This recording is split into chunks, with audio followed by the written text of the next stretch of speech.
Bismillah. Astagfirullah. A'udzubillahi minasyaitonirrajim. Bismillahirrahmanirrahim. Assalamualaikum warahmatullahi wabarakatuh. Alhamdulillahirabbil alamin wal 'aqibatu lil muttaqin.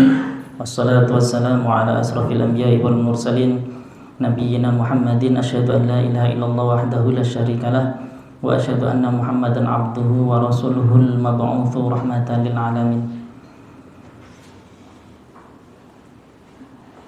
Adik-adik apa teman-teman ini? Masih muda-muda ya. Baik, teman-teman angkatan muda Muhammadiyah Bantul rahimakumullah. Mari tidak bosan-bosannya, tidak jemu-jemunya kita memanjatkan syukur kepada Allah, karena berkat rahmat dan karunia-Nya kita bisa merasakan nikmatnya iman ini. Bayangkan teman-teman, Nabi Ibrahim itu menginginkan ayahnya untuk memeluk Islam, tetapi sampai akhir hayatnya ayahnya Nabi Ibrahim tidak masuk Islam. Padahal Nabi Ibrahim itu Khalilullah. Julukannya Nabi Ibrahim itu Khalilullah, kekasih Allah. Nabi Nuh, Nabi yang terkenal sabarnya, mengharapkan putranya Kan'an untuk beriman, tapi sampai akhir hayatnya tenggelam dan tidak beriman. Nabi Muhammad SAW, pamannya yang mendukung penuh dakwahnya Rasulullah, tetapi sampai akhir hayatnya walaupun Rasulullah menginginkan pamannya itu beriman, tetapi akhirnya pamannya Rasul itu tidak beriman. Kita itu lahir tidak diminta, dan kita lahir dalam kondisi sudah muslim. Tentu ini karunia yang sangat besar. Nabi-nabi tadi yang saya sebutkan itu nggak bisa meminta kepada Allah, saya nggak bisa. Nah, kita nggak minta, iman sudah ada di dalam dada kita.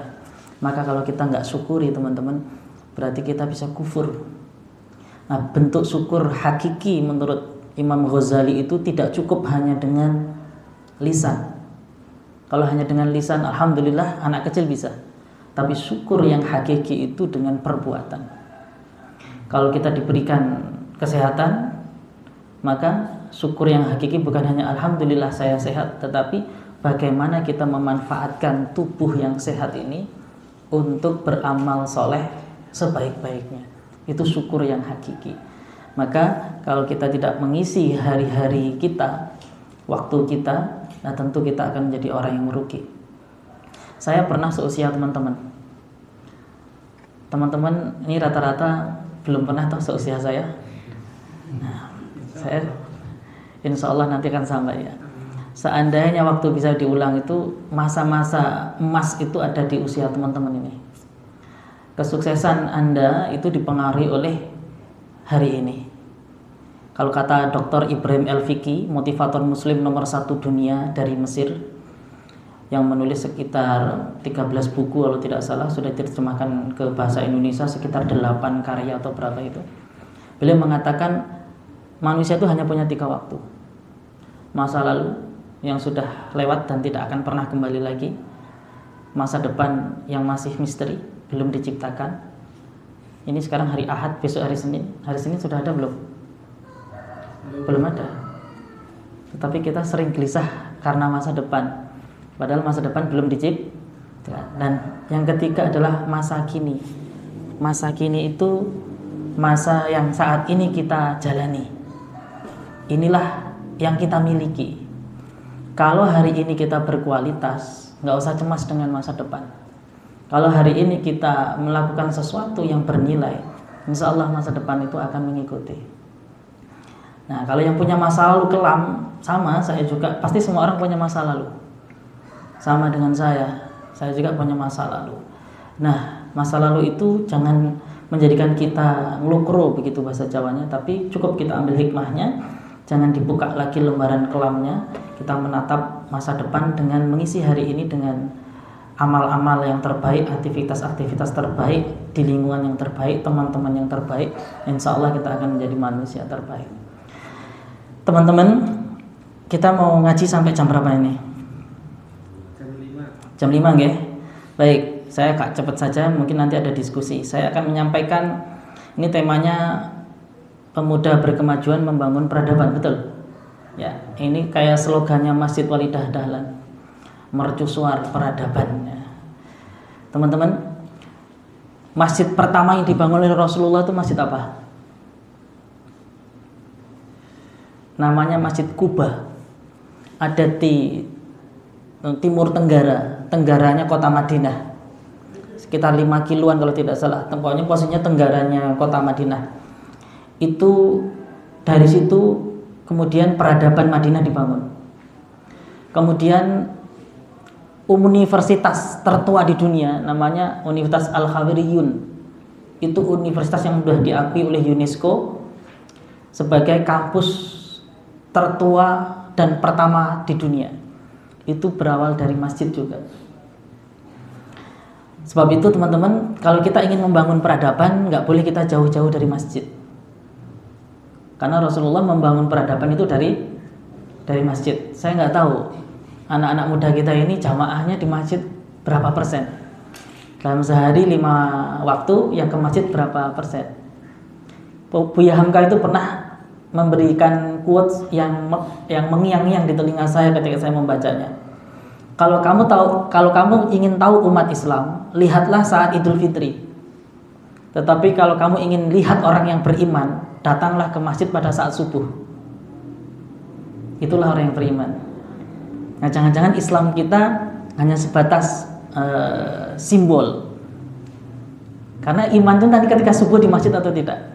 Dan pemuda yang hebat itu yang subuhnya di masjid. Mantap itu. Baik. Nah, saya akan mengambil satu hadis. Ini hadis yang masyhur, tapi mungkin sudah lama nggak kita kaji begitu. Hadisnya sahih, diriwayatkan dari Imam Muslim. Temanya 3 hal yang disukai Allah dan 3 hal yang dibenci oleh Allah. Nah, kita ngaji fokus di hadis ini saja. 3 hal yang disukai dan dibenci oleh Allah. Di situ an Abi Hurairah radhiyallahu an qala Rasulullah sallallahu alaihi wasallam. Ini dari Abu Hurairah, sahabat Nabi yang paling banyak meriwayatkan hadis. Dia berkata bahwa Rasulullah SAW bersabda, "Innallaha."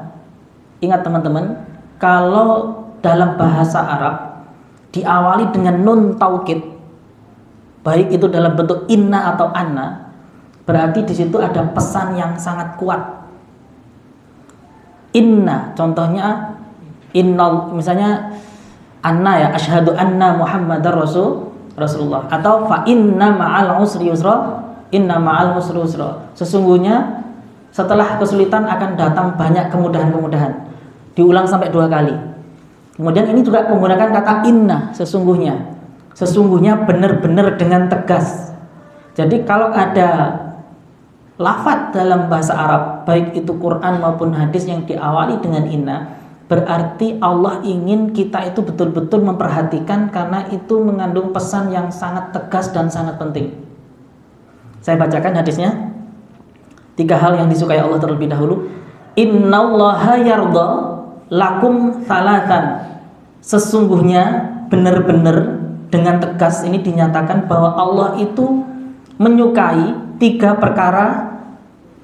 Wa yakrahu, dan Allah itu membenci lakum thalathan, juga dari kalian 3 perkara. Yang pertama, fayardha lakum an ta'buduhu wa la tusyriku bihi syai'a. Allah menyukai hambanya yang beribadah kepadanya dan tidak menyekutukannya dengan suatu apapun. Ini yang pertama. Artinya apa? Pemuda yang disukai oleh Allah, pemuda yang memiliki peran dalam membangun peradaban, itu syarat pertama adalah akidahnya harus kuat.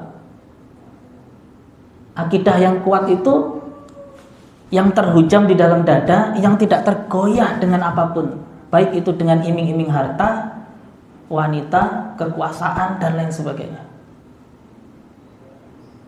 Rasulullah itu berdakwah di kota Mekah berapa tahun untuk menanamkan akidah. Rasul belum nyuruh sholat dulu, belum. Rasul belum nyuruh puasa, belum. Tetapi yang dibetulkan oleh Rasulullah itu akidah, dan dakwah akidah Rasul di kota Mekah itu 13 tahun. Bayangkan, untuk merubah kebiasaan bangsa Arab yang nyembah berhala itu 13 tahun. Maka kalau ingin berperan dalam membangun peradaban pemuda-pemuda kita, maka syarat utama adalah akidahnya harus kokoh, harus kuat, tidak bercampur dengan hal-hal yang bisa mengotori akidah. Apa itu?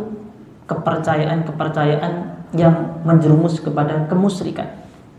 Masih percaya dengan ramalan, masih percaya dengan dukun, masih percaya dengan jimat. Jadi berhala kalau dulu itu bentuknya patung, mudah. Sekarang berhalanya itu nyamar dalam bentuk HP, media sosial, dalam bentuk harta, dalam bentuk kekuasaan, ingin melanggengkan kekuasaan, nggak mau lengser dari jabatan, ingin terus diperpanjang, misalnya begitu. Itu berhala-berhala kekinian. Itu yang membuat itu syirik apa ya, khafi ya, syirik yang sembunyi, nggak tampak seperti menyembah berhala, tetapi itu termasuk syirik modern. Kalau di Unisa itu dalam mata kuliah AIK itu ada syirik modern. Itu yang pertama, bahwa syarat pemuda yang ingin berperan dalam membangun peradaban, akidahnya harus kokoh, sholatnya harus benar, salimul akidah, kemudian ibadahnya juga harus betul, sesuai dengan shollu kama ra'aitumuni usolli. Kalau teman-teman nggak bisa sholat sunnah qiyamul lail, nggak apa-apa, mampunya duha. Kalau duha nggak apa-apa, ya qobliyah duhur, qobliyah asar, qobliyah zuhur, ba'diyah zuhur ya, asar, qobliyah asar, ba'diyah maghrib, ba'diyah isya, qobliyah subuh, mampunya itu. Kalau itu tetap nggak bisa, minimal wajibnya jangan ditinggalkan. Syukur ke masjid, jangan ngaku pemuda hebat kalau subuh aja nggak bangun. Di depan toko apa itu di Tugu itu ke Takrib, At-Takrib tau nggak? Toko At-Takrib. Jadi Tugu ke barat itu ada lampu merah. Kalau dari arah timur menghadap ke barat, sebelah kiri itu ada tulisan besar banget, pemuda yang hebat itu subuhnya di masjid. Jangan ngaku hebat, subuh nggak bangun, gimana mau membangun rumah tangga, bangun subuh aja nggak bisa, apalagi membangun peradaban. Gitu. Ayo teman-teman, kokohkan akidahnya, itu yang pertama. Yang kedua, kita merujuk di hadis ini, wa an ta'tasimu bihablillah jami'ah, kalian berpegang teguh dengan agamanya. Dan yang ketiga, wala tafarraqu, dan jangan terpecah belah. Yang kedua, tetap berpegang teguh kepada agama Allah. Dalam hidup ini, prinsip yang kita pegang adalah Al-Quran dan Sunnah. Jadi kalau ada hal-hal yang melanggar Al-Quran dan Sunnah, nah kita harus tidak boleh diam saja. Dan jangan sampai dalam hidup ini kita bikin aturan sendiri. Teman-teman, saya ingin terkait dengan terpecah belah itu, ada satu hadis nih yang terkait. Jadi di dalam hadis riwayat Abu Dawud itu disebutkan, yusikul amamu antada'a alaikum, hampir tiba, sudah dekat masanya, kalian akan diperebutkan seperti sekumpulan pemangsa yang merebutkan makanan. Jadi kayak ada makanan di nampan begitu teman-teman. Misalnya ada manusia nggak makan 3 hari, ada makanan ditaruh di nampan di meja, rebutan, pasti cabik-cabikan itu mengambil makanan di meja itu. Nah, akan datang masa itu umat Islam akan dicabik-cabik. Kemudian para sahabat bertanya, wa min qillatin nahnu yauma idin. Faqala qailun wa min qillatin nahnu yauma idin. Ya Rasulullah, apakah jumlah kita pada saat itu sedikit? Kok kita diperebutkan, dicabik-cabik oleh bangsa-bangsa yang lain? Rasulullah menjawab dengan tegas, bal antum yauma idin katsir. Tidak, akan tetapi jumlah kalian itu mayoritas. Jumlah kalian itu sangat banyak. Tapi mayoritas yang tidak berkualitas. Rasulullah menyebutkan walakinnakum huthaun ka hutha'is sail, seperti buih di tengah lautan yang terombang-ambing. Jadi gampang sekali digiring ke sana, diadu domba, dimanfaatkan. Suaranya dibeli dengan janji-janji. Nanti kalau udah menang ditinggalkan, dimanfaatkan aja itu. Bahkan di sini disebutkan wala yanza'annallahu min suduri uduwikumul mahabata minkum. Jadi tidak ada wibawanya umat Islam di mata musuh-musuh Islam. Kita itu jumlahnya mayoritas tapi nggak ada wibawanya. Saya mau tanya teman-teman, jumlah umat Islam di dunia itu ada berapa tahun 2024 ini? Umat Islam dunia itu searching ada itu, ya, kurang lebih sekitar 2 miliar. Kita masih di bawah Kristen kalau nggak salah 2,4 atau 2,6 miliar. Di 2030 kita akan menyamai Kristen. Di 2050 kita yang paling mayoritas di dunia. 2050 dunia itu. Saya ingin tanya teman-teman, Israel, Yahudi, agama Yahudi itu saya cek tahun ini sekitar 15 juta, hanya 15 juta. Yang tersebar ke seluruh penjuru dunia itu hanya sekitar 15 juta. Yang tinggal di Israel ya, itu kurang lebih sekitar 7 jutaan. 7 sampai 9 juta yang tinggal di Israel. Umat Islam 2 miliar. Nggak bisa ngapa-ngapain ngelihat Palestina digituin. Nggak usah jauh-jauh dunia lah. Indonesia itu sensus penduduknya per hari ini 24 Agustus kemarin saya cek 283 juta penduduk Indonesia. Yang Muslim itu 240-an juta. Berapa persennya penduduk Israel yang Yahudi? Yang tinggal di Israel itu cuma 7 jutaan. Sedangkan yang tinggal di Indonesia 240 juta. Tapi kita itu seperti buih di tengah lautan. Sekarang saya mau tanya teman-teman, ada satu negara ini pernah mendapatkan predikat sebagai negara paling Islami di dunia 7 tahun berturut-turut. Bayangkan, namanya New Zealand, Selandia Baru, dekat Australia.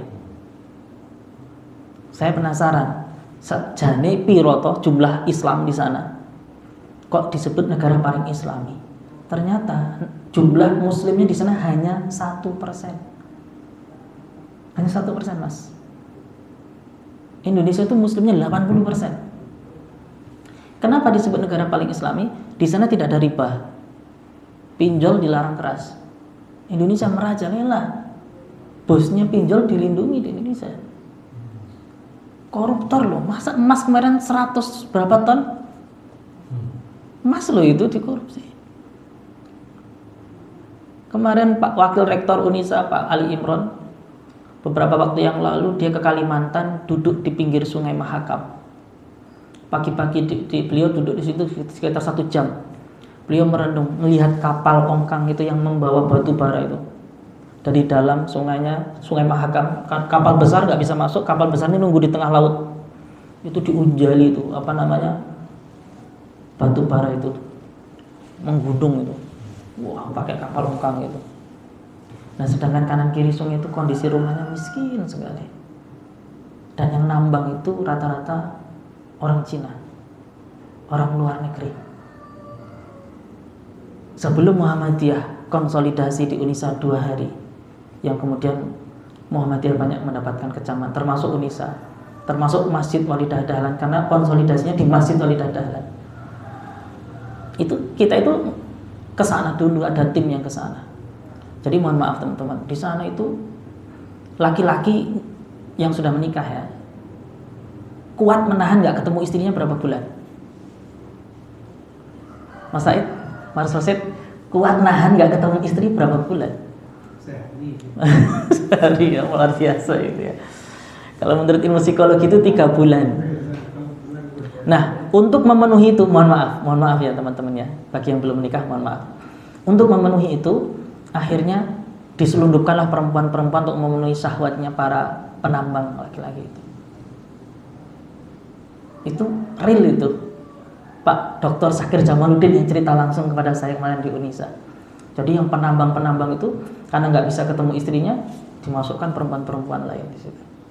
Real itu. Dan itu bukan orang Indonesia saja, rata-rata justru orang luar negeri, Cina.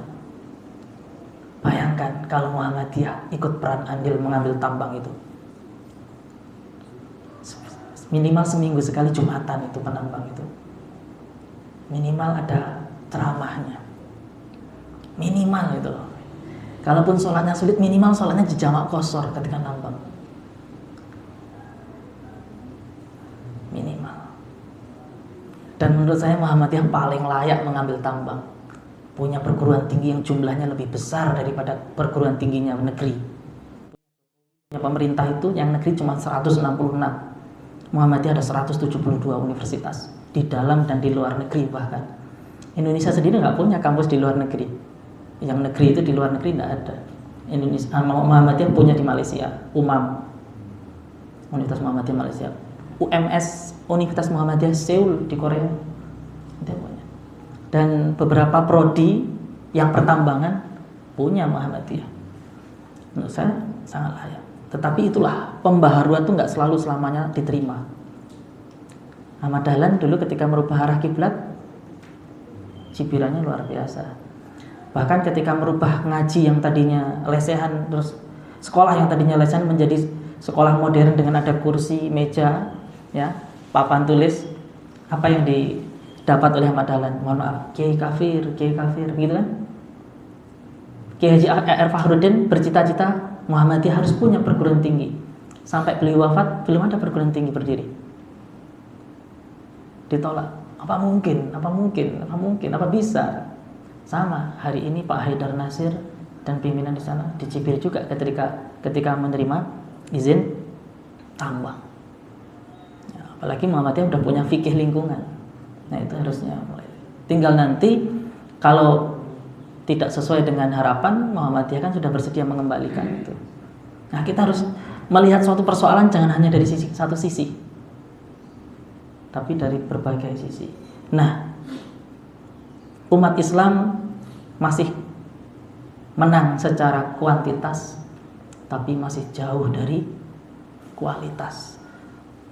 Saya masih ingat Bung Karno bilang, berikan saya 1000 orang tua, saya guncang Semeru. Tapi beri saya 10 pemuda, saya guncang dunia. 1000 tapi orang tua itu menandakan kuantitas tapi tidak berkualitas karena umur sudah tua. Secara kuantitas pemuda yang 10 itu jumlahnya sedikit, kalah dengan yang 1000. Tetapi secara kualitas menggambarkan dunia bisa bergoncang. Itu pemuda yang berkualitas. Teman-teman tahu, menurut riset penduduk Yahudi Zionis ya, itu yang bergelar doktor itu 50% yang Zionis. 50% bergelar doktor. Indonesia yang bergelar doktor dari 283 juta itu hanya sekitar 5%. Jangankan sama Israel, Malaysia masih kalah kita. Kalah. Tapi potensinya sangat besar Indonesia. Penduduknya terbesar nomor 4 apa nomor 3 di dunia ya, nomor 4 ya. Di dunia potensinya sangat besar. Kita negara-negara yang kaya, tetapi belum bisa mengelola kekayaannya. Nah, itu 3 hal yang disukai oleh Allah. Yang pertama tadi apa? Hamba yang beribadah. Ya, hamba yang beribadah ya kepadanya dan tidak menyekutukannya dengan suatu apapun. Yang kedua, berpegang teguh agama Allah. Dan wala tafarruqu, tidak terpecah belah. Itu yang disukai oleh Allah. Sekarang yang terakhir yang dibenci oleh Allah. 3 hal juga. Apa yang dibenci? Kalimat yang digunakan dalam hadis riwayat Imam Muslim ini adalah wa yakrahu. Artinya dibenci. Biasanya Quran atau hadis itu kalimatnya lebih sopan, lebih halus. Contohnya la yuhibbu. Allah, innallaha la yuhibbu. Sesungguhnya Allah tidak menyukai. Kata-kata tidak menyukai. Kullu mukhtalin fakhur, orang-orang yang membanggakan diri atau menyombongkan diri. La yuhibbu, tidak menyukai. Sama dengan saya ingin mengatakan misalnya apa ya? Mas, kamu tuh baik gitu. Baik, tapi sayangnya kamu kurang ganteng. Dengan Mas, kamu tuh kurang baik, ditambah jelek lagi. Kira-kira yang dirasakan beda nggak? Beda, walaupun intinya sama. Yang pertama lebih sopan. Mas, kamu tuh baik, tapi saya kurang ganteng. Itu lebih sopan. Yang nggak sopan tadi, Mas, kamu tuh udah baik, tapi saya kamu jelek gitu. Itu kalimat ini tegas, wa yakrahu, langsung. Allah benci. Kan bisa dirubah, Allah tidak suka. Tetapi dalam hal ini Allah tidak menggunakan kata kiasan lagi, tapi langsung wa yakrahu lakum qila wa qala. Allah itu sangat benci. Benci kepada apa? Qala wa qila, mengatakan sesuatu yang tidak jelas sumbernya. Mengatakan sesuatu yang katanya, jari ini nggak jelas sumbernya. Yang lebih parah lagi, kita gampang percaya. Padahal ciri warga Muhammadiyah itu yang sudah disampaikan dalam beberapa kesempatan oleh pimpinan-pimpinan Muhammadiyah itu memiliki karakter wasatiyah. Wasatiyah itu berasal dari kata wasato. Pernah dengar kata wasit? Wasit pertandingan sepak bola itu harus adil, berada di tengah-tengah. Wasato itu salah satu cirinya adalah islah. Islah itu kalau punya persoalan dimusyawarahkan atau tabayun, klarifikasi. Jangan mudah percaya dengan berita-berita yang belum jelas sumbernya. Qala wakila. Itu harus dihindari. Dan kita sebagai orang yang terdidik, yang mudah dibekali pengetahuan agama yang begitu baik, kita jangan mudah terbawa berita burung lah ibaratnya, yang belum jelas kok gampang percaya. Karena apa? Potensi fitnahnya sangat besar. Qala wakila itu sangat besar potensinya. Belum tahu sumbernya sudah disebar-sebarkan. Apalagi di zaman media digital, gampang sekali share kita. Kalau dulu mulutmu harimaumu, sekarang jari-jarimu, jempolmu itu harimaumu. Nah, kita harus hindari qala wakila, katanya. Saya masih ingat sekali, saya membaca status teman saya. Dia dosen juga, tapi bukan dosen di PTMA, bukan di Muhammadiyah Asia, bukan. Statusnya begini. Waktu itu konsolidasi Muhammadiyah tentang tambang belum dilaksanakan. Saya masih ingat kata-kata captionnya di status WA-nya. Kurang lebih begini. Dene podo wae karo sijine. Gitu. Captionnya Muhammadiyah menerima iup tambang izin usaha pertambangan itu loh. Captionnya intinya pokoknya nggak ada bedanya dengan yang sebelah. Buktinya diterima juga izin tambang. Itu nyinyir itu. Menurut saya itu nyinyir itu. Padahal waktu itu ketika teman saya bikin caption dengan status seperti itu Muhammadiyah itu belum mengeluarkan sikap menolak atau menerima, belum. Tapi berita yang berseliweran itu kan hanya 1, 2, 3 orang Muhammadiyah yang tidak setuju.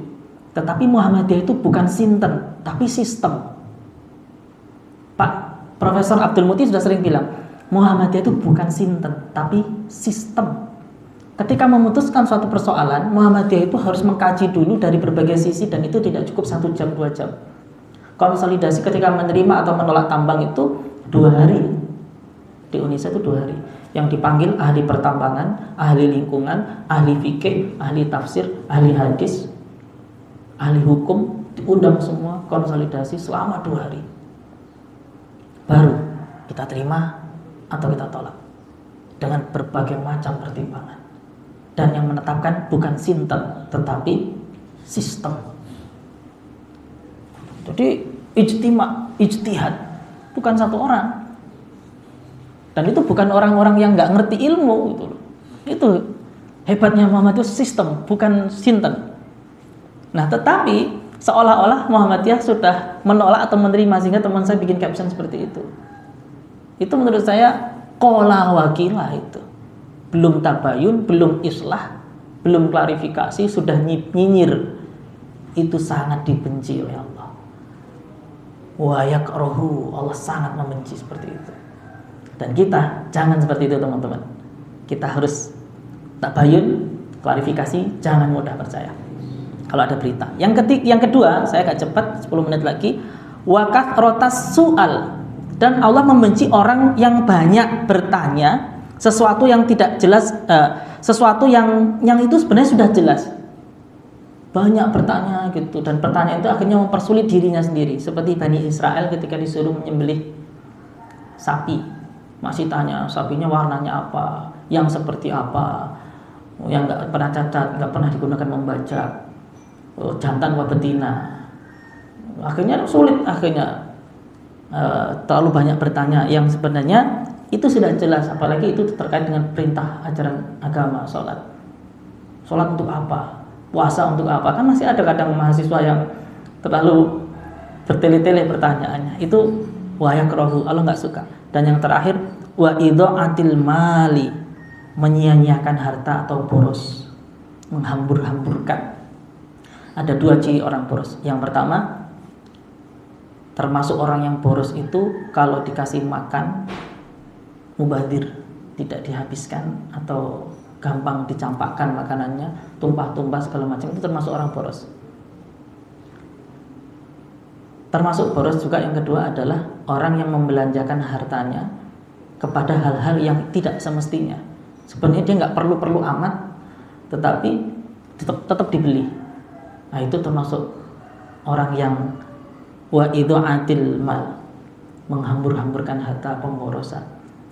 Mahasiswa Unisa itu Mas Said, Mas Rosti, kalau saya ngajar di kampus itu habis kuliah siang itu sekitar jam 11:30, ayo yuk makan gitu kan. Jawaban teman-teman yang lain, ayo makan di mana? Gitu. Kalau kemarin ada imam masjid Palestina datang masjid UGM itu, jawabannya beda ketika diajak makan. Ayo kita pada makan. Jawabannya bukan seperti mahasiswa Unisa makan di mana, tapi makan apa. Kalau mahasiswa Unisa makan di mana, karena di mana-mana banyak warung makan. Kalau makan apa, itu tidak ada warung makan, tidak ada makanan. Nah, di sana tuh begitu. Air aja untuk diminum harus disuling dulu supaya racunnya hilang di sana. Karena sama orang-orang Yahudi sumber-sumber air minum itu dicemari, diracuni oleh orang-orang Zionis. Sulit sana makan. Dan di sini kita melimpah. Kok kita nggak bersyukur, kita nggak mengeluarkan harta kita pada cara yang semestinya, maka jangan sampai kita termasuk yang dibenci oleh Allah. Yang ada 3 tadi. Yang pertama apa tadi? Qala wakila, ya, tidak jelas sumbernya, gampang mengatakan sesuatu yang tidak jelas sumbernya. Yang kedua, wakat rotas su'al, banyak bertanya padahal itu sudah jelas. Wa idha'atil mal, dan pemborosan. Saya kira itu. Ada pertanyaan, monggo, ada 8 menit, silakan. Izin bertanya Ustaz. Yeah. Tadi di awal hal yang disukai Allah adalah orang yang beribadah dan tidak menyentuhkan Allah. Saya jadi teringat yang baru viral beberapa bulan ini, dan sebenarnya di era saya mungkin sudah ada tapi sedikit berbeda. Kalau zaman dulu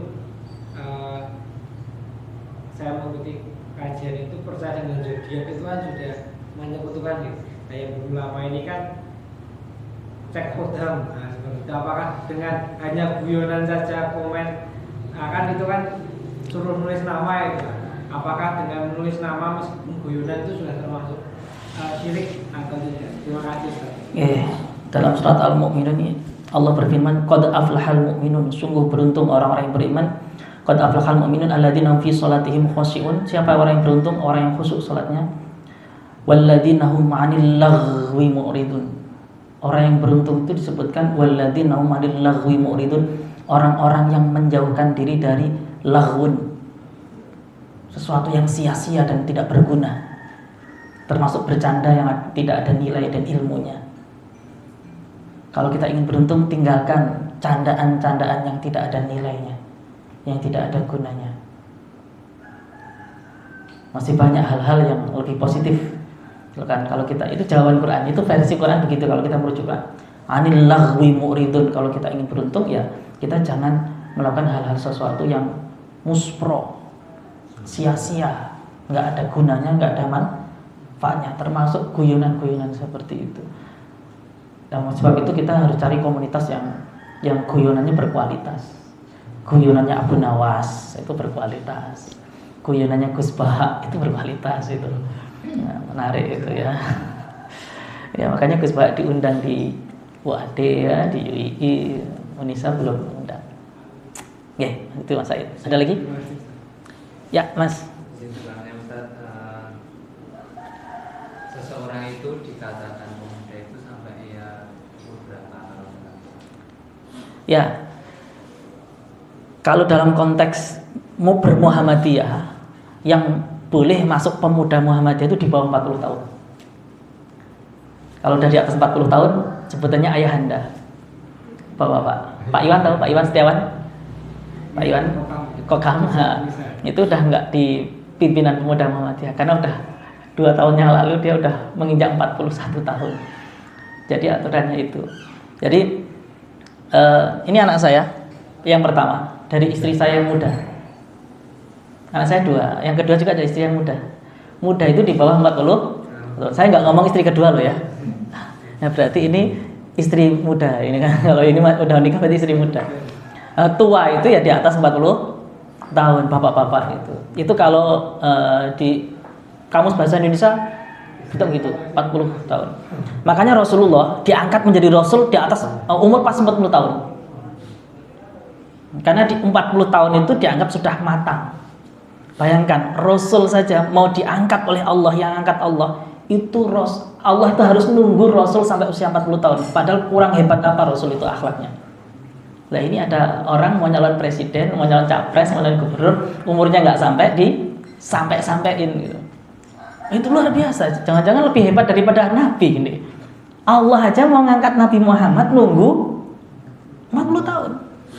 Padahal Nabi Muhammad itu sudah mendapatkan julukan Al-Amin, nggak pernah bohong satu kali pun. Jadi dagangan yang dijual oleh Nabi Muhammad itu semuanya pasti laku yang mereknya Muhammad itu. Yang bawa Nabi Muhammad salah satunya adalah dagangannya Khadijah. Waktu itu Khadijah itu saudagar bosnya yang dijual ke Sam atau Suriah oleh si Nabi Muhammad. Itu semua dagangannya laku karena saking hebatnya akhlaknya Nabi. Tetapi Allah tetap membutuhkan waktu 40 tahun. Jadi matang usia 40 tahun. Itu untuk menjadi pemimpin itu sebenarnya pas 40 tahun. Kalau kita merujuk Quran, menuju Islam, Allah dia mengangkat Nabi Muhammad itu usia 40 tahun. Walaupun banyak yang lain-lain itu di bawah itu, tapi ideal sekali itu 40 tahun begitu. Mungkin 35 boleh, tetapi mungkin dengan syarat yang ketat begitu. Uji materi, uji kualitas yang hebat begitu ya. Nonton Mas. Pemuda. Jenengan umur berapa? 26. Udah nikah belum? Belum. Wah, harus segera nikah ini. Mas Rasid nikah umur berapa? 32. Mas Rasid? 24. Wah, yang muda ini ya ini. Ya, udah. Yang lain? Udah nikah belum Mas?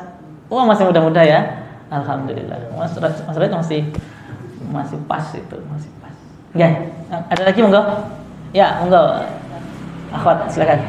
Itu kan salah satunya menyia-nyiakan harta atau bodos. Sampai ada itu kan ketika saya itu kan berdua ya sama Mas Rasid itu. Ya. Untuk dapat tertentu gitu kan. Nah tapi kan kadang kita itu tidak bisa menghabiskan semuanya. Nah terus kadang makanan-makanan itu kayak dipakai titik loh istilahnya. Itu tuh apakah disebut mubazir atau sebenarnya tidak? Ya. Inna mubadzirina kana syayatin gitu ya. Wah, orang mubadzir itu temannya setan. Ya. Nggih. Saya itu pengen punya ayam juga sebenarnya di rumah itu, tapi tempat saya itu nggak memungkinkan. Salah satu niat saya pengen punya ayam, mentok, bebek itu kalau ada makanan sisa kita kasihkan sedekah ke binatang. Hasan Al Basri itu suatu malam tidur bermimpi. Tahu Hasan Al-Basri ya? Kenal betul. Hasan Al-Basri. Hasan Al-Basri itu ulama masyhur, temannya Rabi'ah Al-Adawiyah. Nah, beliau katanya dalam kitab Hikayatul Muhibbiyah atau apa, saya lupa judul kitabnya. Itu diceritakan bermimpi Hasan Al-Basri, dalam mimpinya itu mendengar suara yang mengatakan tentang amalan Hasan Al-Basri yang paling ikhlas, yang pahalanya besar begitu. Hasan Al-Basri kemudian menyebutkan macam-macam amalan yang dianggap itu yang paling ikhlas dan memiliki kualitas pahala. Kemudian suara itu mengatakan bukan itu amalan yang dinilai di hadapan Allah. Ternyata amalan yang dinilai di hadapan Allah itu ketika suatu kali Hasan Al-Basri suatu ketika sedang menulis kitab menggunakan penanya. Ini pernah disampaikan oleh Ustadz Adi Hidayat juga. Jadi ketika menulis begini, mungkin di pena ini ada hak rizkinya si lalat. Kemudian lalat itu terbang hingga di ujung penanya si Hasan Al-Basri. Kemudian Hasan Al-Basri melihat lalat begitu, diem aja dan tidak menggerakkan sampai si lalat itu mengambil hak rizkinya. Habis itu lalat itu terbang. Itulah amalan yang diridhoi Allah dan memiliki kualitas yang hebat. Nah, kemudian saya terinspirasi, kalau punya makanan sisa, alangkah lebih baiknya kalau memang itu, kalau udah basi kan kadang kita tentu nggak bisa ngasih ke orang. Nah, sedekahlah kepada semut, binatang, hewan. Saya sampai hari ini masih punya kebiasaan ngasih makan semut. Di depan rumah saya itu saya kasih semut, ujung sebelah utara, tengah sama selatan itu saya sering kasih makan semut. Salah satu hikmahnya semut nggak masuk rumah kalau kita kasih makan di luar. Iya, dia nggak akan cari-cari ke dalam. Suatu ketika saya pernah ngisi pengajian di Sanggerahan tempatnya Pak Marno tentang semut, dan saya pengajiannya jelek-jelekin semut. Semut itu serakah karena dia bisa mengangkat makanan yang 7 kali lipat atau 10 kali lipat lebih berat daripada berat badannya. Sampai rumah beberapa hari kemudian rumah saya diserang semut. Nggak tahu kebetulan atau apa, saya nggak tahu itu. Ya, di dinding tuh semut tuh pada merapat sampai merinding itu saya. Sampai di kasur, di bawah, di dapur, di kamar mandi, mobil itu semut. Kemudian saya kasih makan, itu rutin itu. Saya sedekahkan. Jadi kalau saya makan tuh, sisa-sisa tulangnya saya kunyah lembut, saya tebar di bawah tempat. Saya terinspirasi Hasan Al-Basri tadi. Tetapi tentu sebaiknya kalau kita punya makanan yang itu memang layak kita berikan, kita sedekahkan kepada orang lain. Kayak tadi pagi saya ngisi di tempatnya Pak Wantor. Setiap hari Ahad saya ngisi tafsir. Saya pulang dibawain snack itu loh Mas, yang banyak itu. Sedangkan di rumah tuh saya cuma 2 anak kecil nggak kemakan. Terus saya tadi kalau mau keluar sama istri, saya bawa aja, saya taruh di kursi belakang mobil itu. Nggak tahu nanti saya kasih siapa gitu. Kemudian di jalan, yuk nyuci mobil itu, mobilnya kita cuci gitu. Cuci, di cucian mobil itu banyak yang nyuci kan sekitar 4 atau 5 orang. Ya kita kasihkan mereka begitu daripada di rumah mubazir. Begitu. Mudah-mudahan, tapi inamal amalu diniat. Jadi kita melihara ayam bukan hanya untuk mengambil telurnya atau menyembelih dagingnya, tapi diniatkan kalau ada makanan-makanan sisa tidak mubazir. Begitu. Inspirasinya dari Hasan Al-Basri tadi. Monggo, ada yang lain? Ya, Mas Rasid. Di Muhammadiyah itu kan ada yang namanya Jenderal Sudirman. Apa yang menjadikan beliau itu menurut Ustaz orang yang namanya itu dikenang sampai sekarang, karena di Jepang pun ada patung orang luar negeri yaitu yang patung itu ya makanya juga itu orang mungkin bisa berbagi teman-teman apa sih rahasianya kita bisa menjadi orang seperti beliau itu. Ya, jujur saya memang belum banyak membaca biografi Jenderal Sudirman, tetapi setahu saya Jenderal Sudirman itu orang Banyumas. Kebetulan istri saya orang Banyumas juga. Dan beliau termasuk dari 5 jenderal yang ada di dunia yang berbintang 5. Dan hebatnya beliau adalah orang Muhammadiyah. Jabatan-jabatan yang pernah diemban itu bisa dibaca di beberapa historisnya. Salah satunya kalau sekarang tuh mungkin PCM atau PDM atau PWM lah begitu yang ada di Banyumas begitu. Tapi beliau itu memang setahu saya, karena termasuk sebenarnya Pak Prabowo itu juga orang Banyumas itu. Prabowo itu. Jadi Jenderal Sudirman karena orang Banyumas, saya sama istri saya itu akhirnya sering baca-baca begitu kan. Ada satu hal yang saya temukan dari Jenderal Sudirman, tapi nanti harus dibaca lengkap ya, karena membaca biografi orang itu harus komprehensif untuk mengetahui kehebatan atau kelemahannya. Keistiqomahan dan ketegasannya itu yang sulit untuk kita tiru dari Jenderal Sudirman. Dan beberapa sumber itu mengatakan beliau tidak bisa disogok, diiming-imingi jabatan tertentu, beliau sangat tegas menolak. Nah, Jenderal Sudirman sejauh pembacaan saya, karakternya tidak bisa seperti itu, Mas Rasid. Beliau tidak bisa, Jenderal Sudirman tidak bisa disogok-sogok, diiming-imingi dengan kekuasaan, dengan jabatan, dengan harta. Beliau tetap kekeh dan Islam. Selebihnya saya harus membaca biografi Jenderal Sudirman, karena itu kekaguman saya kan, kebetulan saya dapat orang Banyumas sehingga saya mencari-cari orang Banyumas yang hebat itu siapa. Selain Jenderal Sudirman, Profesor Saifuddin Zuhri, Menteri Agama Republik Indonesia pertama, itu juga orang Banyumas. Nah, termasuk saya lacak-lacak, ternyata Pak Prabowo juga dari Banyumas juga itu. Memang Jawa Tengah itu Raja Jawa itu kayaknya. Raja Jawa itu memang luar biasa ini. Solo, Jogja, Jawa Tengah, Raja Jawa itu.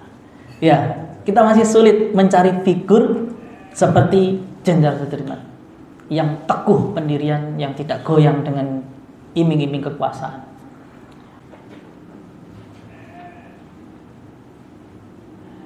Cukup? Sudah jam 5 lebih. Saya rangkum ya teman-teman. Syarat pemuda untuk bisa memajukan peradaban, yang pertama harus memiliki akidah yang kokoh, atau dalam bahasa Arab salimul akidah. Yang kedua, harus terus berpegang teguh kepada ajaran agama Islam, termasuk dalam memegang prinsip-prinsip Pancasila dan Konstitusi Indonesia. Itu syarat yang kedua kalau teman-teman ingin memiliki peran dalam membangun peradaban. Syarat yang ketiga adalah ini yang penting, pemuda tidak boleh terpecah belah. Sulit kita akan mengalahkan Malaysia, timnas kita, kalau kita masih berantem sesama supporter. Nah, satu supporter loh itu. Nah, kita itu masih sulit menyatukan yang ada di dalam kita sendiri. Nah, kalau ingin bisa berperan dalam memajukan peradaban, anak-anak muda jangan terpecah belah. Kalau ada persoalan, islah, musyawarah, selesaikan dengan baik-baik, jangan terpecah belah. Kemudian syarat pemuda yang bisa berperan andil dalam membangun peradaban, jauhi 3 hal yang dibenci oleh Allah. Yang pertama, kila wa qala. Itu bukan ciri pemuda yang membangun peradaban. Pemuda berkemajuan membangun peradaban itu bukan gampang qala wa kila, katanya, cari ini, cari sumber-sumber informasi yang enggak jelas itu harus diklarifikasi dulu sebelum kita terima, sebelum kita share. Yang kedua, syarat pemuda berkemajuan dalam membangun peradaban, hindari yang dibenci oleh Allah adalah banyak bertanya sesuatu yang sepele dan sebenarnya sudah jelas hukumnya. Dan yang ketiga, jangan boros, jangan menyia-nyiakan dan menghambur-hamburkan harta. Itu teman-teman mudah-mudahan bisa menjadi renungan kita bersama. Bangkit pemuda, bangkit Indonesia, ya, bangkit Islam di dunia, sehingga mudah-mudahan Allah mencatat kita kepada golongan orang-orang yang besok bisa berkumpul dengan orang yang soleh di akhirat. Amin ya rabbal alamin. Wal afu minkum, mohon maaf atas segala kekurangan. Assalamualaikum warahmatullahi wabarakatuh. Alhamdulillah, kami ucapkan terima kasih.